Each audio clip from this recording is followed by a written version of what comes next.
Assalamualaikum warahmatullahi wabarakatuh. Ya, selamat pagi semuanya. Pagi ini saya dengan Syifa Khairunisa Aisyah. Ya, beliau memang mahasiswa yang luar biasa, mahasiswa kedokteran UGM, benar ya Syifa? Iya, Ya. Pak. Dan yang menariknya di sini adalah Syifa masuk UGM itu tanpa biaya spesial pun ya, padahal kedokteran. Alhamdulillah. Ya, Ya. luar biasa. Coba Siva bisa ceritakan awal mulanya gimana ketika awal masuk SMA Taruna Nusantara Magelang. Oke, sebenarnya kalau misalkan ditanya masuk ke SMA TN, Ya. itu bukan rencana saya dari awal sih, Pak. Cuma Ya. memang dari SMP itu sering dengar kan ada cutting yang masuk di SMA TN dan SMA TN yang begitu wow itu juga apa ya, udah sering dengar juga ceritanya Ya. gitu ya, Pak. Jadi memang saya mengagumi SMA TN cuma tidak ada rencana untuk melanjutkan ke sana. Terus akhirnya di kelas 3 SMP Ya. waktu itu sempat ditawari oleh uh, guru guru saya, Pak Ansori ya. Oh, Pak Ansori Ya, waktu Pak itu ya. Ansori ya. Ya. Pak Ansori buat coba daftar ke SMA TN gitu. Ya. Terus didukung juga sama guru BK waktu itu ada Budini gitu, juga ikut mendukung. Terus waktu bilang ke Ortu juga mendukung. Karena yang waktu itu ditawarin langsung beasiswa, Pak. Jalur masuknya tuh yang lewat beasiswa. Beasiswa lebih tepatnya waktu itu juga beasiswa Jawa Tengah. Oh, beasiswa Jawa Tengah namanya. Betul. Kalau yang beasiswa itu juga macam-macam, Pak. Jadi kalau ada beasiswa provinsi itu ada Jateng, terus saya lupa di daerah Sumatera itu juga ada salah satu provinsi gitu yang ngasih beasiswa untuk masuk SMA TN. Terus ada juga beasiswa alumni sama ada beasiswa LPTTN. LPTTN itu tuh lembaga yang menaungi SMA TN. Iya, betul. Luar biasa. Jadi sebenarnya dari gimana ya, Pak, dari saya udah merasa mulai berkembang gitu ya dari SD sebenarnya malah. Oh, dari SD malahan. Iya, dari SD itu kan guru, tapi yang memang prestasinya nggak yang bagus-bagus banget ya, tapi kayak mungkin udah muncul potensinya gitu ya kalau misalkan mau dilihat ke belakang gitu. Dulu SD itu sering ikut lomba matematika. Terus alhamdulillah dulu kan SMP 2 ada Fiesta itu, Pak. Ya. Ya itu saya dapat juara di Fiesta. Oh, juara berapa sih waktu itu? Juara 1, Pak. Juara 1? Jadi kayak matematika juga? Ya, Fiesta yang ngedain SMP 2 itu. Terus jadi motivasi juga kan, mau lanjut di SMP 2 nih. Terus kan dulu SMP 2 kan juga wow gitu ya. Iya. Keren juga. Terus akhirnya alhamdulillah bisa masuk SMP 2. Terus di SMP 2 juga jalur prestasi juga ya? Saya lupa dulu masuk. Ya harusnya ya. Jalur prestasi harusnya. Ya, terus di SMP 2 juga sempat ekspor beberapa kegiatan lah. Terus sempat aktif di paling matematika, cuma memang sulit gitu. Matematika sulit gitu, terus kayak terus akhirnya nyoba lagi juga di yang lain, sempat ikut MGMP Bahasa Indonesia. Terus sempat bahasa Inggris belum pernah ya? Waduh, bahasa Inggris saya kayak gitu Pak. Terus akhirnya alhamdulillahnya ya ternyata gongnya di LCC Kebudayaan itu. Nah, di sini di SMA Taruna kamu juga ikut OSIS ya? Ya, betul. Ya, sebagai anggota OSIS di sana.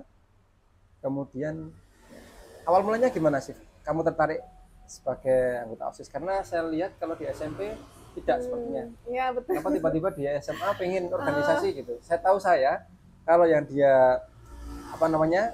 Istilahnya kutu buku gitu ya kamu ya istilahnya. Senang baca ya, gitu juga tuh enggak ya, begitu suka ya. Mungkin kalau dulu sebenarnya di SMP itu saya ikut OSIS juga Pak. Memang tapi saya menyadari kalau kepercayaan diri saya waktu SMP tuh kayak masih masih kecil lah, maksudnya saya tuh nggak sepede sekarang juga gitu. Jadi kayak waktu SMA, waktu kan dulu kalau di SMA itu ada macam-macam juga ya Pak organisasinya, ada OSIS, MPK, terus ada eskulnya lain juga. Terus itu tuh kalau di TN kan ada OSIS, MPK sama peleton. Itu masing-masing satu orang itu bisa mengikuti salah satu dari itu gitu, tapi nggak boleh double waktu itu kalau di tahun pertama. Tapi wajib nggak organisasi kayak gitu? nggak wajib, cuma kebanyakan kalau ekstra-ekstranya kalau waktu di angkatan saya ya Pak, ya. itu nggak ada yang nggak wajib sih, cuma Ya. memang disarankan. Oh, disarankan. Tapi kalau di adik kelas saya sudah ada ekskul wajib Pak, jadi kayak udah ada bela diri segala macam gitu, itu udah diwajibkan gitu. Kalau angkatan saya dulu belum. Ya. Terus kan lihat kan ya, saya merasa kayaknya saya juga harus aktif gitu, soalnya kan kalau enggak ya ngapain masuk SMATN kayak sia-sia gitu kan Pak, kalau misalkan nanti nggak berkembang gitu. Akhirnya nyoba daftar OSIS dan alhamdulillah diterima. Jadi memang waktu SMA ya gimana caranya saya tuh bisa berkembang nggak secara akademik aja tapi juga akademik. Nah, kalau hal yang menarik menurut Siva yang berkesan selama di SMA Taruna Nusantara itu apa sih? Waduh, banyak lomba banget ya Pak, atau apa yang paling berkesan? Yang paling berkesan sebenarnya malah kehidupan asramanya sih Pak. Oh, kehidupan asrama. Kehidupan asramanya, maksudnya kan kalau di TN kan berarti dari bangun tidur sampai tidur lagi itu diatur benar-benar, diatur dan bareng-bareng sama temen, betul. Jadi kayak jam bangun tidur itu ada belnya sendiri. Bahkan mau tidur juga ada belnya sendiri, makan ada belnya. Jadi kayak emang dilatih buat disiplin gitu sih kalau di TN. Kalau gadget diperbolehkan tidak? Enggak Pak itu. Enggak sama sekali, berarti bukan sama sekali sih. Jadi di 3 bulan pertama itu kan kami ada namanya PDK Pak. PDK itu semacam ospek lah kalau di sekolah lain. Itu 3 bulan pertama itu tidak boleh membawa komunikasi apapun. Jadi kita nggak ada komunikasi ke luar sama sekali, bahkan ke orang tua. Ya bahkan orang tua nggak ada. Terus tapi setelah itu seminggu sekali kami boleh ambil HP sih, tapi cuma Sabtu Minggu aja. Sabtu Minggu, HP dititipkan? Gitu. Iya, dititipkan. Gitu. Nah, kemudian di asrama juga ada pendampingnya? Iya, ada Pak. Ada pamonggrahan. Seperti itu. Untuk guru-gurunya juga sama? Mereka juga tinggal di asrama atau pelaju? Kami ada P3. P3 itu guru sekaligus pengasuh gitu ya. Itu yang nginep di SMATN. Terus ada juga yang P2. Kalau P2 itu ya mau pengajar aja. Oh, gitu. Jadi di kelas, masuk kelas aja. Tapi tinggalnya di luar asrama. Kalau kegiatan pembelajaran sampai jam berapa sih di sana biasanya? Kalau tiap harinya dari dulu waktu angkat saya Pak, itu hari Senin sampai Sabtu itu sampai jam 2 siang. Jam 2 siang. Setelah itu nanti ada kegiatan ekstrakurikuler atau mungkin kegiatan yang lainnya gitu. Kalau keagamaan juga ada kegiatan? Ada Pak, ada. Jadi kalau keagamaan itu tiap Sabtu setiap Minggu pagi. Setiap Minggu pagi itu sesuai agamanya masing-masing ada kegiatan keagamaan. Kalau yang Muslim biasanya nanti di masjid itu ada kajian Pak. Oh, ada kajian. Terus kalau misalkan puasa itu juga selalu ada. Rohis juga ada? Rohis? Ya ada Pak, saya juga dulu sempat ikut juga ya. Tapi belum masuk di sini ya sih, belum dimasukkan. Ada kayaknya. Rohis? Mana ya? Ada tadi di SMA. Ini. Oh, yang ini. Yang masjid lah kalau di ya. Maksudnya di education sini ya. Kemudian Siva ketika lulus nilainya ya sih? Ya, nilainya 94,25. Luar biasa ya, 94,25. Ini untuk mapel eksak saja atau semuanya sih? Semuanya Pak. Semuanya di rata-rata? Iya. Yang dapat 100 juga ada pasti kan? Kalau di rapot nggak ada Pak. Tapi kalau ya, kalau nggak ada. Kalau yang di ujiannya? Ada, enggak. Tapi saya lupa. Ujiannya ujian sekolah? Ujian sekolah kan? Sih Pak. Udah nggak ada ujian nasional ya? Iya, di angkatan saya udah nggak ada ujian nasional. Gitu. Ya, luar biasa ini. Jadi nilai kamu ini wah nilai ya gold tier semua ini. Ada lebih bagus Pak. Nah, Siva, adakah kendala kamu ketika di mapel tertentu? Nggak mungkin kan setiap siswa atau mahasiswa itu bisa dalam semua mapel. Adakah kamu kesulitan kira-kira dalam mapel tertentu yang kira-kira kamu tidak bisa menghandle? Maksudnya ya bisa menghandle cuma tidak bisa maksimal gitu sih. Apa kira-kira? Mapel apa? Atau semuanya udah oke dengan membaca, cukup baca langsung bisa gitu? Apa ya dulu ya? Kan menurut kamu semuanya mudah, hampir semuanya mudah. Tapi yang menurut kamu tidak terlalu mudah. Apa ya? Bahasa juga nggak ada masalah ya bahasa ya? Bahasa sih sebenarnya nggak terlalu bermasalah sih Pak. Apa ya, saya lagi Berarti memang semuanya oke, nggak ada masalah dan luar biasa ya. alhamdulillah ya, alhamdulillah masih bisa mengikuti semuanya Pak. Maksudnya nggak semuanya yang bagus Yang excellent, banget, nggak begitu excellent, ya, tapi tapi bisa ya alhamdulillah mengikuti. bisa mengikuti semua. Ya, luar biasa. Nah, setelah dari TN ini kamu lulus itu di tahun 2021.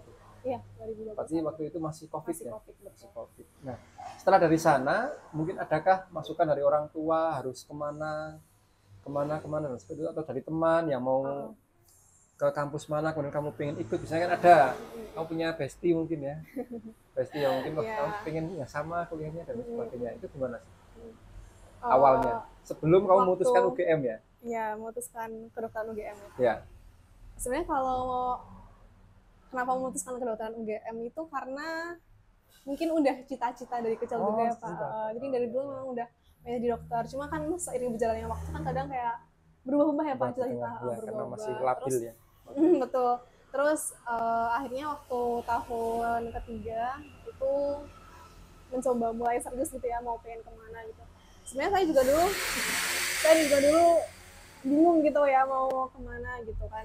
Terus tapi tidak bisa membayangkan kalau saya nggak jadi dokter, itu kayak cuma bisa membayangkan kalau saya jadi dokter aja gitu.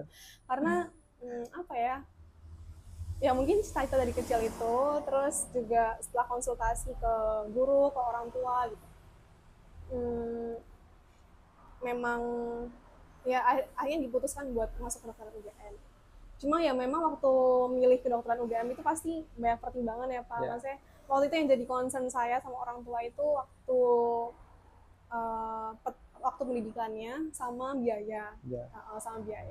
Terus akhirnya setelah konsultasi terus ngobrol-ngobrol lagi ya, orang tua akhirnya ya bisa mendukung lah. Terus yang biaya itu ya saya konsultasi juga kan ke guru BK gitu, kira-kira kalau masuk kedokteran UGM nanti beasiswa apa yang bisa diambil kayak gitu. Akhirnya dari BK itu menyarankan KIPK gitu. Ya.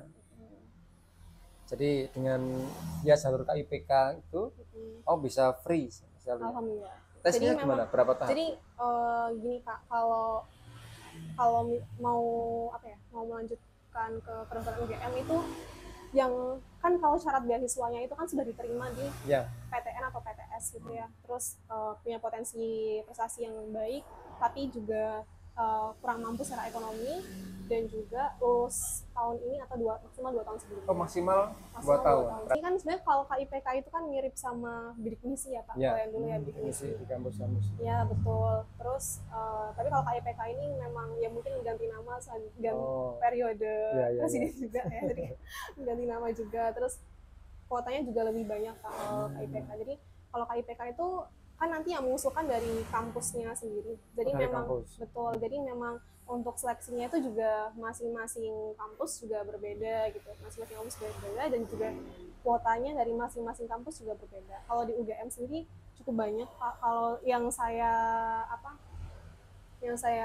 dapat infonya itu sekitar 2000-an. 2000-an? Iya, menerima KIPK di UGM. Kemudian dari Taruna Nusantara, mungkin teman-teman kamu juga ada yang masuk jalur yang sama di sana? Jalur beasiswa Jateng. Ya, beasiswa. Kalau yang beasiswa Jateng itu 10 orang. 10 orang satu angkatan. Kemudian yang ke UGM?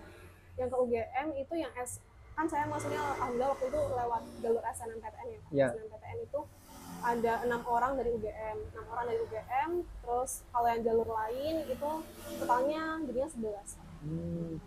Berarti syaratnya kamu memang harus diterima dulu ya di sana? Iya, diterima dulu. SNMPTN dulu. Alhamdulillah. Dulu kan juga SMA TN cukup bagus ya Pak, track recordnya gitu di FK UGM. Jadi kuota untuk SNM-nya juga lumayan banyak di angkatan saya. Kemudian di sini untuk pengalaman-pengalaman luar biasa ya. Dari 2022 itu berarti sudah masuk UGM ya. Sudah. Ini bisa ceritakan sih ini satu persatu ini apa? Yang pengalaman-pengalaman dulu nih. Aduh. Iya, waktu masuk di FK UGM itu kan sebenarnya pilihannya bisa cuma belajar aja atau mencari kesibukan yang lain gitu. Tapi ya saya memilih untuk cari kesibukan yang lain juga, karena kalau misalnya belajar aja kayaknya rugi juga ya Pak. Oh iya. Rugi, dan juga kayak kayaknya jenuh banget gitu kalau cuma belajar aja gitu. Akhirnya cari kesibukan yang lain dengan ikut organisasi, terus ikut volunteer juga. Kalau organisasi waktu semester pertama itu saya ikut CIMSA Pak. Oh yang ini ya, yang CIMSA, terus waktu itu juga sempat Anda dapat kepercayaan buat mimpin suatu proyek gitu ya di apa di CIMSA gitu.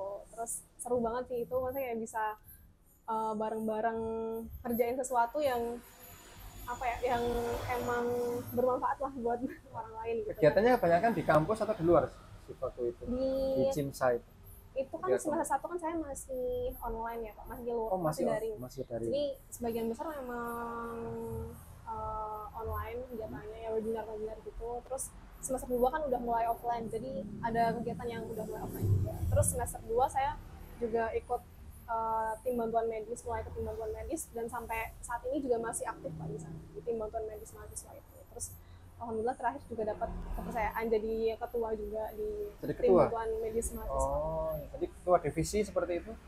Ketua atau ketua organisasinya? Ya. Jadi ketua? Ya. Oh, ada kan di sini sih saya belum. Oh, yang mana? Ini di organisasi. Oh yang sini ya? Oh yang sini ya? Oh ya, luar biasa. Terus juga cari apa, kegiatan asisten mengajar juga. Saya jadi asisten mengajar di Departemen Anatomi. Itu nanti kegiatannya ngajar praktikum adik-adik gitu sih Pak. Oh ngajar praktikum, bukan menggantikan dosen gitu? Membantu dosen untuk ngajar di praktikum anatomi. Oh ya, itu di semester berapa sih? Itu seleksinya di semester berapa waktu itu ya? 4, seleksinya semester 4, terus mulai ngajarnya itu semester 5. Nah itu kalau bisa gimana nanti kalau tabrakan dengan jadwal kamu kuliah dan sebagainya? Iya. Jadi memang khusus ada apa namanya, kayak privilege gitu? Privilege maksudnya keistimewaan ketika kamu ngajar praktikum tidak perlu ikut kuliah atau sebagainya? Sebenarnya enggak sih Pak. Kan sebenarnya kalau yang asisten mengajar itu kan enggak cuma satu orang ya. Saya seangkatan itu ada 13 orang. Jadi memang jadwalnya dibagi-bagi. Sudah dibagi-bagi, jadi pas yang nggak ada jadwal kuliah nanti bagian ngajar kayak gitu. Kalau waktunya itu menyesuaikan jadwal kampus, misalnya pagi, kadang siang, sore. Oke, luar biasa. Kemudian kalau dia dari rewardnya, ya ini juga luar biasa. Ini mulai dari TN ya? Iya. Ya. Rank National Short Story Writing Competition, apa nih? Writing Competition 2. Oh, jadi ini ketika kamu di TN, ketika kelas berapa sih yang ikut?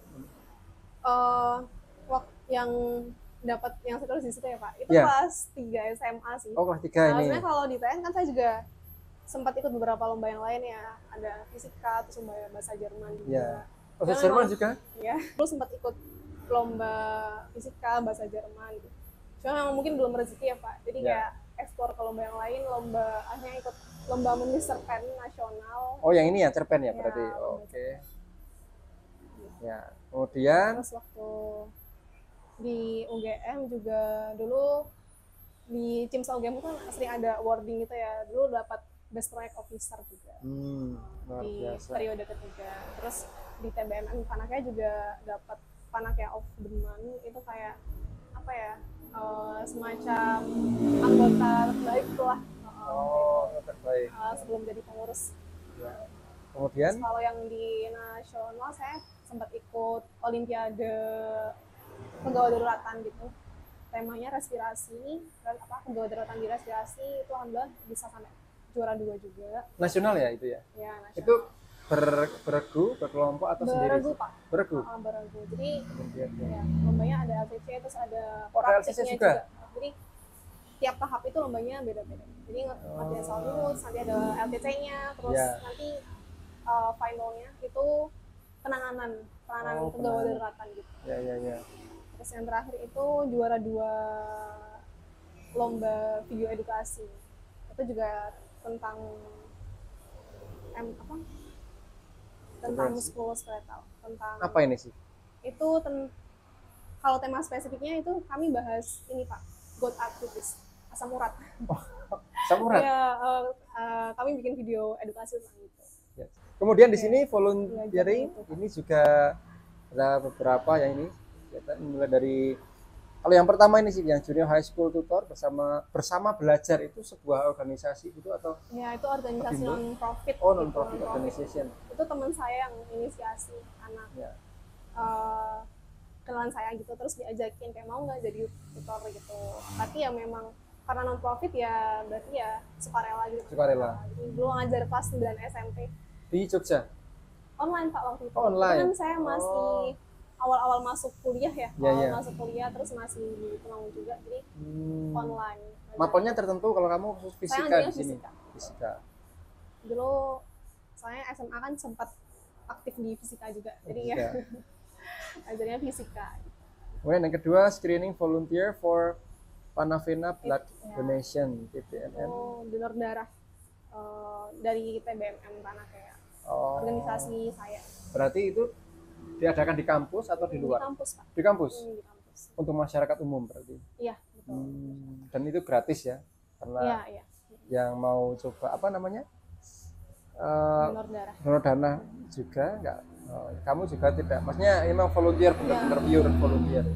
Kemudian yang terakhir adalah volunteer on UGM berbagi 1 juta liter air bersih dari UGM. Itu seru banget sih Pak. Ya ini Itu, paling menarik satunya ya.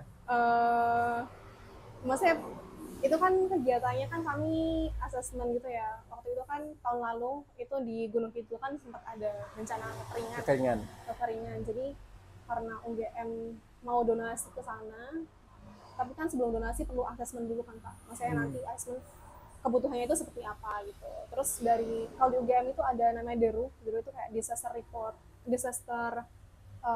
response unitnya UGM. Ya.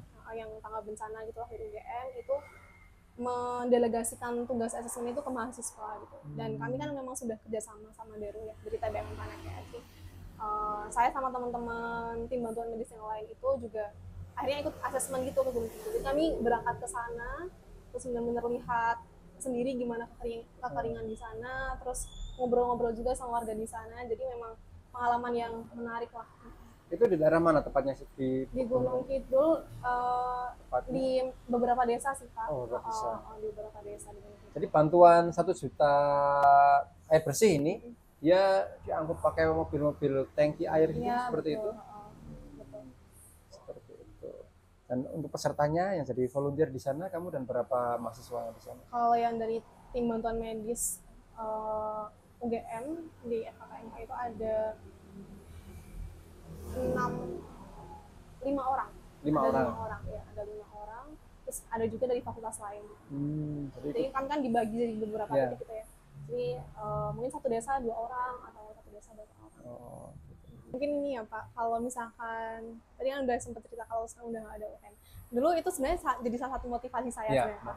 Tapi kalau misalkan untuk sekarang udah nggak ada UN ya, mungkin yang masih bisa diteruskan gitu ya, dilakukan. Kalau dari dulu saya selalu punya moto gitu ya. Punya moto set your dream as reminder gitu. Jadi jadikan mimpi kita tuh sebagai pengingat kita. Kita jangan hanya berhenti ketika waktu lulus aja gitu. Lulus itu jangan jadikan motivasi aja, tapi kalian tuh pengen jadi apa gitu nanti. Kalau misalnya kita pengen menjadi sesuatu, pengen menjadi yang kita inginkan, itu kan juga butuh usaha yang lebih ya. Jadi jadikan itu pengingat gitu. Karena kalau misalkan mungkin kalau masih SMP belum kerasa ya Pak ya, belum kerasa juga nanti ketika lulus SMA itu kan seperti apa. Tapi kalau misalkan sudah SMA terus sudah kelas 3 SMA udah mulai harus nentuin kelanjutan studinya seperti apa, itu mungkin akan terasa gitu struggle-nya gitu ya Pak. Jadi itu sih, jadi jadikan mimpi kita tuh sebagai pengingat kita, karena waktu itu mungkin cita-cita kan pasti berubah-ubah ya, tapi kan pasti nggak mungkin kita nggak ada cita-cita gitu Pak, walaupun kayak cita-cita yang mesti berubah-ubah, tapi kan selalu ada yang pengen kita capai gitu nanti kalau misalkan sudah lulus sekolah, sudah lulus sudah kerja gitu kan pasti ada yang pengen kita capai, jadi jadikan itu pengingat gitu aja sih Pak sebetulnya. Jadi intinya yang pertama tentu harus punya mimpi dulu ya sih. Iya, Punya betul. mimpi, ada sesuatu yang membuat kita termotivasi gitu ya. Ya, kemudian setelah itu baru set goal, maksudnya planning juga seperti apa harus mencapai itu. Ya. Baik, kemudian untuk tips-tips belajar sih, terutama yang mapel eksak ini, kayak apa, kemudian matematika, bagaimana cara belajarnya supaya bisa fokus, kemudian bisa apa ya, lebih paham, karena sama-sama baca. Kalau Siva dengan saya misalnya, Siva baca buku fisika dan saya juga baca dengan durasi yang sama, tentu hasilnya beda, saya nggak paham, Siva langsung gitu paham. Nah, sih, gimana Pak. awal harusnya gimana tips-tipsnya Saya belajar? saya dari dulu juga bingung ya kalau misalnya ditanya ini, karena saya yakin pasti cara belajar orang kan pasti beda-beda. Yang paling penting adalah menemukan cara belajar terbaik versi kita sendiri gitu. Mungkin ada yang suka belajarnya hening, ada yang suka belajarnya sambil dengerin musik. Kalau saya tipenya belajar itu harus sepi, harus nggak ada suara sama sekali. Jadi saya mencari waktu-waktu yang sepi gitu. Kalau dulu waktu di asrama ya saya biasanya belajarnya waktu sore itu biasanya meja belajarnya sepi gitu ya kalau di dua asrama. Terus kalau nggak pagi waktu subuh gitu. Terus kalau misalkan belajarnya butuh bareng sama temen ya silahkan cari temen yang bisa memotivasi. Kalau sekarang kan kebanyakan kan malah ini ya Pak, orang-orang kayak berlomba-lomba kayak aku belum belajar kok, maksudnya kayak kalau misalkan kayak ambis sedikit itu malah takut gitu ya. Tapi ya jangan gitu, cari temen yang benar-benar bisa motivasi kalian untuk belajar. Maksudnya nggak harus yang selalu belajar, nggak harus, tapi tahulah kapan waktunya belajar, kapan waktunya main gitu. Terus selain tadi cara belajar, ya itu motivasi sih Pak, sama ngatur waktu buat belajar itu. Cara menghindari yang mungkin memberi pengaruh buruk, mungkin ini ya Pak, nggak FOMO-an. Kalau sekarang kan anak-anak kayak gampang FOMO gitu ya, gampang banget ngikutin tren-tren gitu. Padahal kan sebenarnya nggak semua tren itu harus diikutin ya, harus diikutin dan nggak semuanya baik gitu. Jadi ya itu sih, nggak FOMO-an, terus tahu value kita sendiri gitu. Maksudnya kalau misalkan yang menurut kita itu nggak baik, ya udah jangan diikutin gitu. Kayak gitu sih sebenarnya. Ya, luar biasa. Jadi jangan FOMO, istilahnya ikuti tren yang benar-benar tren itu memang bagus. Ya, betul.